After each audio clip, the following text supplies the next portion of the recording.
Hello everyone student, आप सबका स्वागत है टीचर वाला इस चैनल में।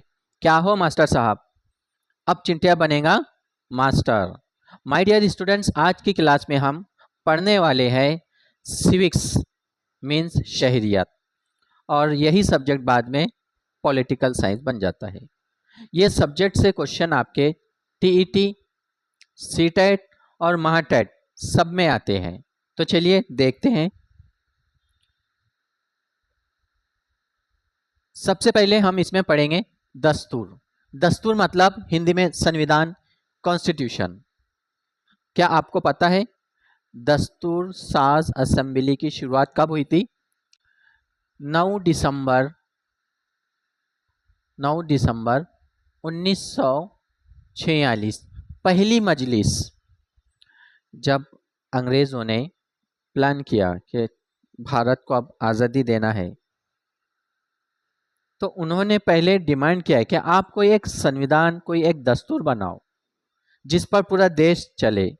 और दस्तूर क्या है? एक ऐसी किताब जिसमें देश को चलाने के कवानीन, बुनियादी हक, बुनियादी फ़राइज़, रियासत के रहनुमायाना उसूल, जिसमें high court, supreme court, parliament, assembly, ये सब चीज़ों के बारे में दिया गया है।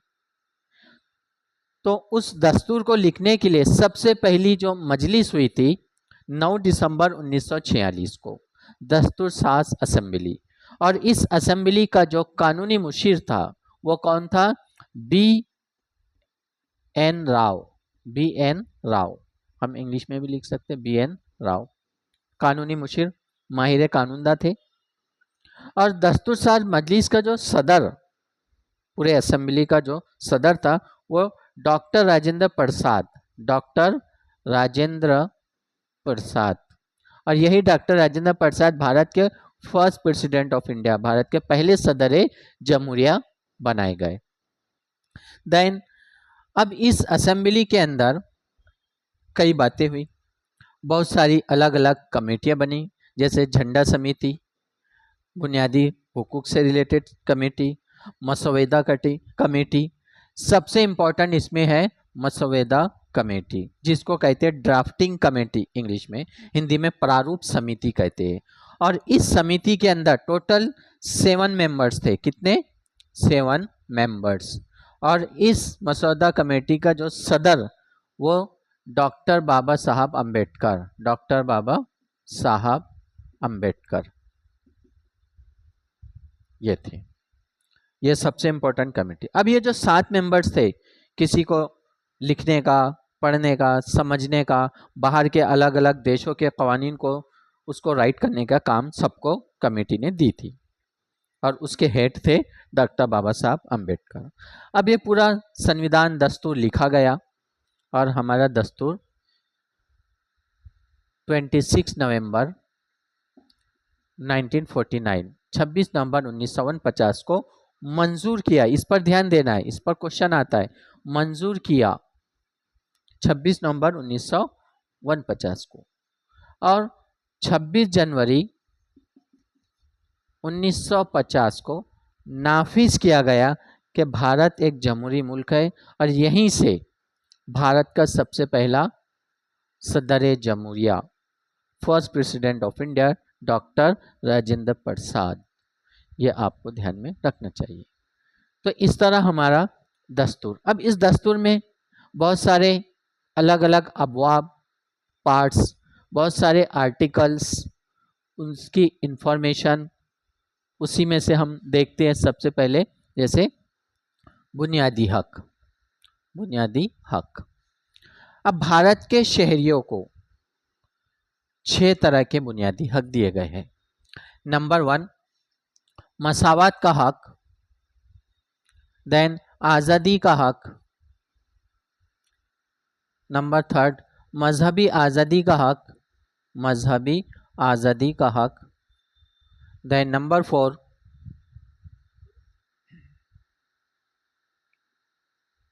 इस्तेसाल की मुखालिफत करने का। अगर आपके साथ इस्तेसाल हो रहा है, कुछ गलत हो रहा है आपके साथ, तो उसकी मुखालिफत करने का आपको हक है। नंबर 5, सकाफती और तालीमी हक। और नंबर 6 अदालत से इंसाफ मांगने का हक, यानी आप अदालत में इंसाफ मांग सकते हैं। तो भारत के हर नागरिक शहरियों को ये बुनियादी हक शामिल है, जिसको हम फंडामेंटल राइट्स कहते हैं।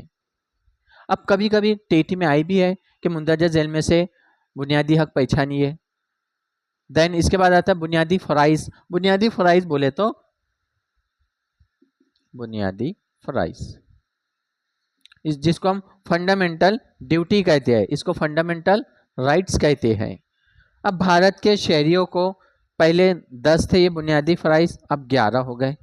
जैसे राष्ट्रगीत का सम्मान करना है, जिन्होंने जंग आज़ादी में हिस्सा लिया उनकी रिस्पेक्ट करना है, माहौल को बचाना है, जैसे जंगलात की कटाई को रोकना है।